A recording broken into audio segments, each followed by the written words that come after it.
have y'all heard about, there was a white DJ in Pennsylvania. Let me read y'all the, actually, let me see if I could White DJ accused of sex trafficking nearly 700 black girls. He was just sentenced.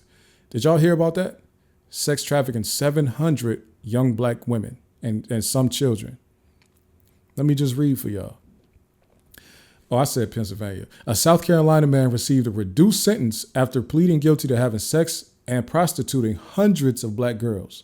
Jason Roger Pope, also known as DJ Kid, pleaded guilty to 5 counts of sex trafficking of a minor, 5 counts of criminal sexual conduct, and 3 counts of criminal sexual conduct last summer. The charges stem from Pope's sex trafficking of minors from 2017 to 2019, including 693 underage black girls. Y'all hear what I'm saying? 693 underage black girls from 2017 to 2019.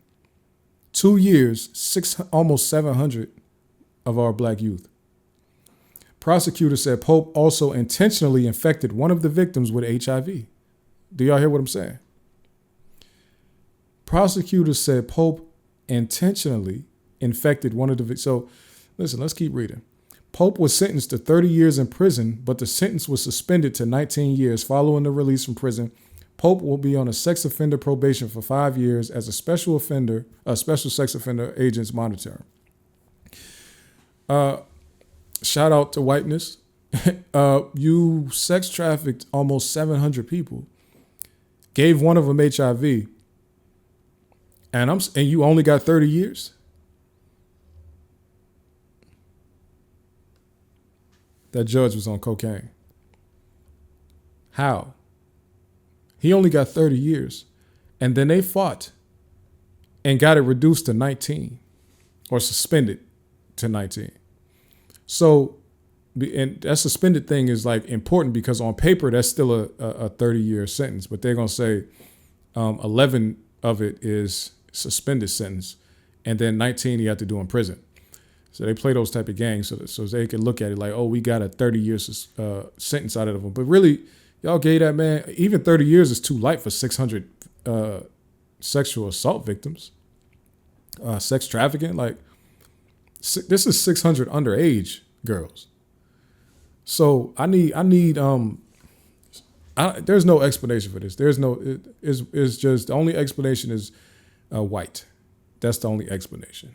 You understand? They talking about he gonna have to be on the sex offender registry. That's not a punishment to somebody like that. He don't care about that. He's gonna be free. Like that don't matter to nobody like that. When does that ever stop them from doing anything? It should be a public beheading, really. Like what we talking about? Come on, man. Let me fight. And they got the how they gonna keep this man's? I know there was pictures of him, but I don't see his face in this article right here. This is a little ridiculous. But dude is disgusting, man. Dude is disgusting. Y'all tell me, have y'all heard of that situation? I don't. The chat a little inactive, but have y'all heard of that situation, man? This Jason Roger Pope dude, he's a sicko, man. He's a sicko. Don't let the right people get their hands on you, or maybe let the right people get their hands on you. Hopefully they baptize you in the name of the Lord. You understand? You think if Fani loses the elections, this YSL case will be dropped? I don't know if. I don't really know how that works. Honestly, I've never seen anything like this. And the state of Georgia has never seen a case like this either. So I don't know what they're about to do if she loses. My only thing about her losing is there's nobody running against her that's popular enough. I'm actually about to reach out to the person that's running against her on the Democratic side in the primary to see if I can get him to do an interview about his plans for Fulton County. The problem is really an issue of popularity, though. As long as she's eligible to run and win, she's being looked at as the person that is tough on crime.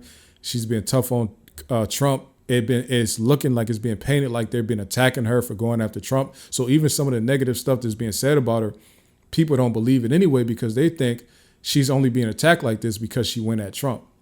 So it's not being, I don't see her losing, honestly. So I don't even know if that question will really come into play unless the Republican side has somebody strong enough to beat her out. But I don't think they do either.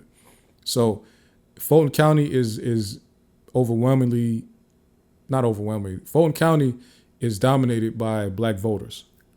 So she's going to win. They look at her as tough on crime. She's going to win. They're going to whoop them up in prison. Maybe if they let them be out there. You got to think about prison. You would think that they're going to whoop them up in prison. But a lot of them skinhead dudes be in prison. They be in there for the same thing, and they protect each other. So especially when you come in there with a case like that and it's looked at like you was targeting black people, they might hold him up higher to a higher like rank in the joint because it's looked at like you doing the work of the group. You understand what I'm saying? So we don't know necessarily that he's just gonna get violated up in that jail cell. You understand? He might be protected. He might be looked at as like one of the big dogs up in there. Honestly.